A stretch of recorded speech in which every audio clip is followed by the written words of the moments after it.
Hi நண்பர்கள் அனைவருக்கும் வணக்கம். நான் உங்கள் செல்வா. சேனலுக்கு வருகிற அனைவரையும் வருகன்னு வரவேற்கிறேன். இன்றைக்கி நம்ம பார்க்க போகிற பாடம் 10th பொதுத்தமிழில் முதல் இயலில் 2வது பாடம் பார்க்குறோம். கேட்டிங்க பாருங்கள். தமிழ் சொல்வளம். தேவனைய பாவனரின் ஒரு உரைநடை தான் தமிழ் சொல்வளம்னு ஒரு பாடம் அங்கே கொடுத்துருக்காங்க. நான் ஏற்கனவே உங்களுக்கு டிஎன்பிசிக்கு அடிக்கடி சொல்லியிருக்கேன்.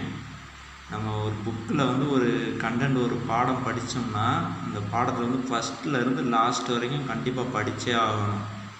அப்படின்னா தான் நமக்கு எல்லா கொஸ்டினுமே அட்டன் பண்ண முடியும்னு சொல்லியிருக்கேன். நிறைய வீடியோவில் இதை தான் நான் சொல்லுவேன். எந்த ஒரு வரியை கூட நம்ம விட்டுட்டு படிக்கக்கூடாது.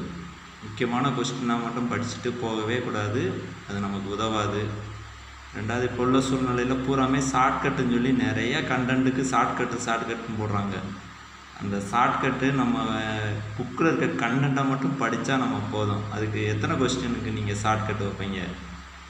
கிட்டத்தட்ட நம்ம டிஎன்பிசியில் 200 கொஸ்டின் கேட்குறாங்கன்னா நம்ம கிட்டத்தட்ட ஒரு 5000 10,000 கொஸ்டின் படித்தா மட்டும்தான் அந்த ஒரு 200 கொஸ்டினுக்கு நம்ம ஆன்சர் பண்ண முடியும். அப்படி இருக்கும்போது நீங்கள் 10,000 கொஸ்டினுக்கு 10,000 ஷார்ட்கட் வச்சிங்கன்னா மொத்தம் 20,000 கொஸ்டின் ஆகும். 20,000 கொஸ்டின் உங்கள் மைண்டில் நிற்குமா? நம்ம மைண்டுக்கு அவ்வளோலாம் பவர் கிடையாது. அதனால் புக்கில் இருக்க கண்டென்ட்டை மட்டும் தெளிவாக படிங்க. ஷார்ட்கட்லாம் ஒரு காலத்துலேயும் பரீட்சையில் உதவவே செய்யாது. நீங்கள் நல்லா எக்ஸாமில் படிச்சிருக்கவங்கள படித்து பாஸ் பண்ணவங்கள்ட்ட போய் கேளுங்க. புக்கில் எந்த கொஸ்டின் கேட்டாலும் அது இத்தனாவது பேஜில் இந்த பாடத்தில் இருந்து இத்தனாவது வரியில் எடுத்திருக்காங்கன்ட்டு அந்தளவுக்கு டேலண்டாக படித்தவங்க மட்டும்தான் டிஎன்பிசியில் போக முடியும். ஏன்னா நம்ம ஒரு கவர்மெண்ட் ஆஃபீஸரு அவ்வளோ திறமை நம்மகிட்ட இருந்தால் மட்டுமே தான் அந்த திறமைக்கு நமக்கு ஒரு மரியாதை கிடைக்கும். அது மாதிரி நீங்கள் புக்கு கண்டென்ட்டை மட்டும் கரெக்டாக படிங்க. கண்டிப்பாக பாஸ் பண்ணுவீங்க. வாங்க வீடியோக்குள்ளே போகலாம். நாடும் மொழியும் நமது கண்கள் என்கிறவர் மகாகவி பாரதியார். கால வெள்ளத்தில் கரைந்து போன மொழிகளுக்கிடையில் நீந்தி தன்னை நிலைநிறுத்தி கொண்டுள்ளது தமிழ். என்ன வளம் இல்லை என்று எண்ணி வியக்கத்தக்கவாறு பல்வேறு சிறப்பு இயல்புகளை கொண்டு இலங்குகிறது நம் செந்தமிழ் மொழி. அனைத்து வளமும் உண்டென்று விடை பகர்கிறது தமிழ் சொல்வளம். இந்த கொஸ்டினை டிஎன்பிசியில் கேட்டிருக்காங்க. நாடும் மொழியும் நமது கண்கள் என்று கூறியவர் யாருன்னு கேட்டிருக்காங்க. மகாகவி பாரதியார். இதை கரெக்டாக ஞாபகம் வச்சுக்கோங்க. அடுத்தது பார்ப்போம். தமிழ் இங்கே வாங்க.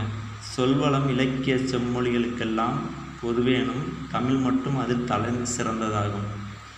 தமிழல்லாத திராவிட மொழிகளின் அகராதிகளை ஆராயும் போது தமிழுள்ள ஒரு பொருள் பல சொல் வரிசைகள் அவற்றில் இல்லாக்குறை எந்த தமிழ் அறிஞருக்கும் மிக தெளிவாக தோன்றும்.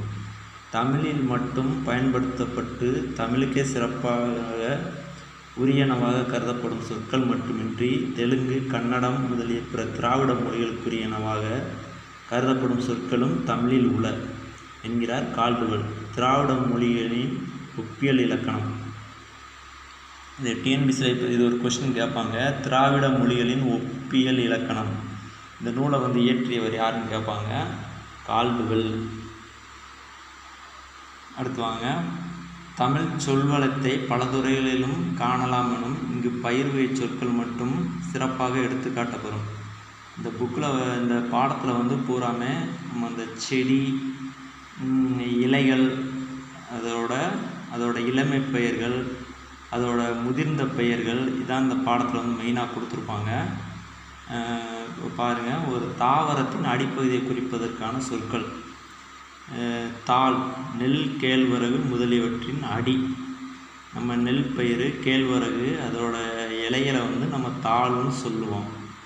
இந்த சாப்டர் முக்கியமாக கிராமத்தில் இருக்கவங்களுக்கு சொல்லவே தேவையில்லை. எந்த கொஸ்டின் கேட்டாலும் கரெக்டாக அட்டன் பண்ணுற அளவுக்கு கிராமத்தில் எல்லாமே தெரிஞ்சு வச்சுருப்பாங்க. இருந்தாலும் அவங்களுக்கு இந்த இதை ரீட் பண்ணி காமிக்கிறேன். தண்டு கீரை, வாழை முதலியவற்றின் அடி. நம்ம சொல்லுவோம்ல வாழைத்தண்டு, கீரைத்தண்டு அப்படின்னு சொல்லுவோம். அது கோல், நெட்டி, மிளகாய் செடி முதலியவற்றின் அடி. தூர் குத்துச்செடி, புதர் முதலியவற்றின் அடி. இதெல்லாம் பார்த்துக்கோங்க. இந்த அடியில் இருக்கிறது தான் இதான் தூருன்னு சொல்லுவாங்க. நம்ம செடியிலோட தூரை நல்லா நட்டு வைங்க அப்படின்னு சொல்லுவாங்கள்ல, அந்த இதுதான். அடுத்து இங்கே வாங்க. தட்டு அல்லது தட்டை, கம்பு சோளம் முதலியவற்றின் அடி. நம்ம அந்த கம்பு சோளம் அதில் கம்புந்தட்டை சோளத்தட்டை அப்படின்னு சொல்லுவாங்க. கிராமத்தில் நீங்கள் வந்து கேள்விப்பட்டிருப்பீங்க. அதுக்கடுத்து வந்து களி, வந்து கரும்பினுடைய அடி வந்து களின்னு சொல்லுவாங்க. களை, மூங்கிலின் அடி வந்து களைன்னு சொல்லுவாங்க. அடி, புளி வேம்பு முதலியவற்றின் அடி. அடுத்து வந்து கிளைப்பிரிவுகள். ஒரு தாவரங்களில் இருந்துச்சுன்னா அதுலேருந்து அந்த போகிற செடி கொப்பு அதுக்கெல்லாம் வந்து அதுக்கும் ஒரு பேர் இருக்குது தமிழில், சுத்தமான பெயர்கள்.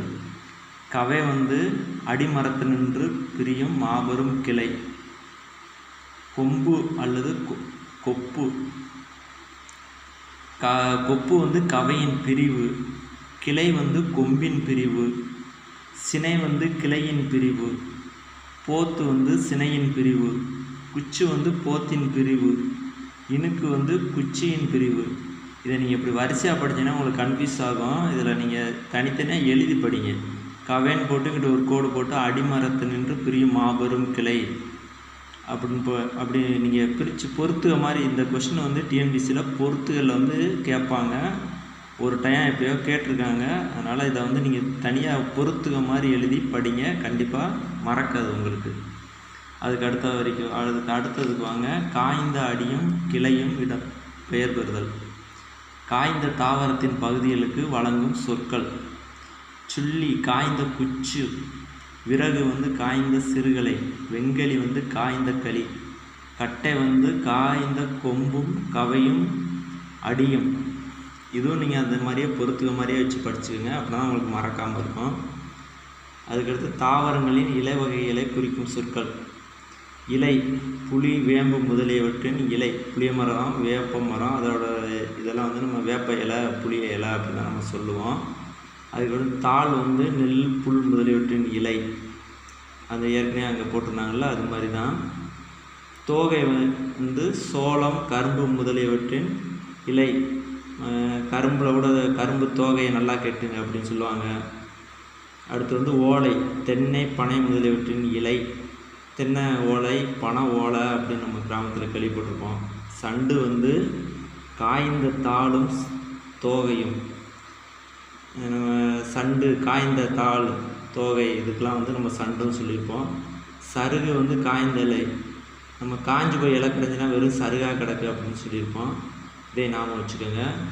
இந்த இதில் இங்கேருந்து எல்லாமே நீங்கள் இந்த இது வரைக்குமே கொழுந்து வகை இந்த இது உள்ளாவே நீங்கள் பொறுத்துக மாதிரி வச்சு படித்தா மட்டும் உங்களுக்கு கண்டிப்பாக ஞாபகம் இருக்கும். மேய்ச்சத்த பாளையம் மாதிரி வச்சு நீங்கள் படிங்க, கண்டிப்பாக மறக்காது. அதுக்கடுத்து தாவரத்தின் நுனிப்பகுதிகளை குறிக்கும் சொற்கள். துளிர் அல்லது தளிர், நெல் புல். துளிர் அல்லது தளிர், நெல் புல் முதலியவற்றின் கொழுந்து. முறி அல்லது கொழுந்து. கொழுந்து வந்து புளி வேம்பு முதலியவற்றின் கொழுந்து. குருத்து வந்து சோளம் கரும்பு தென்னை பனை முதலியவற்றின் கொழுந்து. கொளுத்தாடை கரும்பின் நுனிப்பகுதி. நம்ம அந்த கரும்போட நுனியில் இருக்க கொளுத்தாடைன்னு நம்ம சொல்லி கேள்விப்பட்டிருக்கோம். இதெல்லாம் சும்மா ஒரு ரீடு விட்டுக்கோங்க. இதிலெல்லாம் என்ன கொஸ்டின் கேட்டாலும் நம்மளால் ஆன்சர் பண்ண முடியும். இதெல்லாம் ஒரு சாதாரண கொஸ்டின். டிஎன்பிசியில் படிக்கிறவங்களுக்கு இதெல்லாம் வந்து ரொம்ப ஒரு சாதாரண கொஸ்டின். ஆனால் இதில் வந்து தப்பு பண்ணிடக்கூடாது நம்ம. அடுத்தது வாங்க. பூவின் நிலைகள். பூவின் நிலைகளை குறிக்கும் சொற்கள். இதில் வந்து மொத்தம் பூவினுடைய நிலைகள் வந்து 7 நிலைகள் இருக்கும். இது டிஎன்பிசியில் இதிலேருந்து எப்படியாவது ஒரு கொஸ்டின் கேட்டுருவாங்க, எங்கேயாவது இருந்து கேட்டுருவாங்க. அரும்பு பூவின் தோற்ற நிலை. போது வந்து பூ விரிய தொடங்கும் நிலை. மலர் பூவின் மலர்ந்த நிலை. வீ வந்து மரச்செடி நின்று பூ கீழே விழுந்த நிலை. செம்மல் வந்து பூ வாடின நிலை. அரும்பு மொட்டு இதுக்கு வந்து போதுக்கு வந்து மொட்டுன்னு சொல்லலாம். அரும்பு மொட்டு முகை மலர் அலர் வீ செம்மல் அப்படின்னு மொத்தம் வந்து 7 நிலைகள். இதை ஞாபகம் வச்சுக்கோங்க. அதுக்கடுத்து இந்த பாராகிராஃப் வாங்க. இந்த பாராகிராஃபில் ஃபஸ்ட்டில் இருந்து நீங்கள் இந்த லாஸ்ட் வரைக்குமே லாஸ்ட்டுக்கு பாருங்கள். இந்த லாஸ்ட் வரைக்குமே பூராமே கொஸ்டின் தான். இந்த பாராகிராஃபில் ஃபுல்லாகவே எல்லாமே டிஎன்பிசியில் கேட்கக்கூடிய கொஸ்டின் தான். யார் இவர் அப்படின்னு கெட்டிங் கொடுத்துருக்காங்க. தமிழ் ஆசிரியர் இவர். லாஸ்ட்டில் இருந்து நீங்கள் கண்டிப்பாக எல்லாத்தையும் நம்ம மனப்பாடம் பண்ணி வச்சுருங்க. இதிலேருந்து டிஎன்பிசியில் அடிக்கடி கொஷின் கேட்பாங்க, முக்கியமான இடம். இந்த பாடத்தோடைய நான் அடுத்த பகுதி வந்து நம்ம அடுத்த பார்ட்டில் பார்ப்போம். நாளைக்கு தொடர்ந்து இந்த பாடத்தில் நாளைக்கு தொடர்ந்து பார்ப்போம். நான் உங்கள் செல்வா.